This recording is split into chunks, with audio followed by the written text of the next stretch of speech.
Former U.S. Attorney General Bill Barr talking about President Trump's false claims of election fraud. And that was just some of the new testimony the January 6th committee presented today, the first of 3 hearings this week. Our D.C. Bureau Chief Ben Kennedy is live on Capitol Hill with reaction.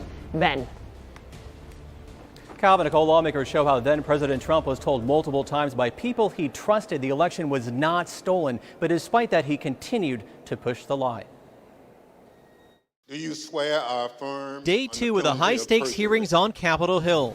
It's there the committee investigating the January 6th attack focused on former President Trump pushing election fraud lies. He lied to his supporters and the country, and he tried to remain in office after the people had voted him out. Then Attorney General Bill Barr told the panel he saw no evidence to overturn the 2020 presidential election. An avalanche of all these allegations of fraud that built up over a number of days, and it was like playing whack-a-mole because something would come out one day and then the next day it would be another issue. Issues that Barr called bogus and misinformation. Former Trump campaign manager Bill Stepien agrees and said he told the commander-in-chief multiple times the claims of fraud were not true. I didn't think what was happening was necessarily honest or professional at that point in time. So that led to me stepping away. Lawmakers did question in person B.J. Pak, who was appointed by Trump to serve as U.S. Attorney in the Northern District of Georgia, and testified he saw no evidence of voter fraud in his state. Double, triple counting of the ballots,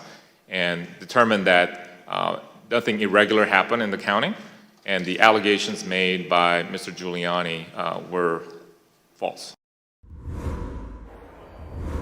And the third hearing is on Wednesday. It is there lawmakers will show how former President Trump pressured the Department of Justice to claim there had been fraud in the election. That testimony is 2 days away.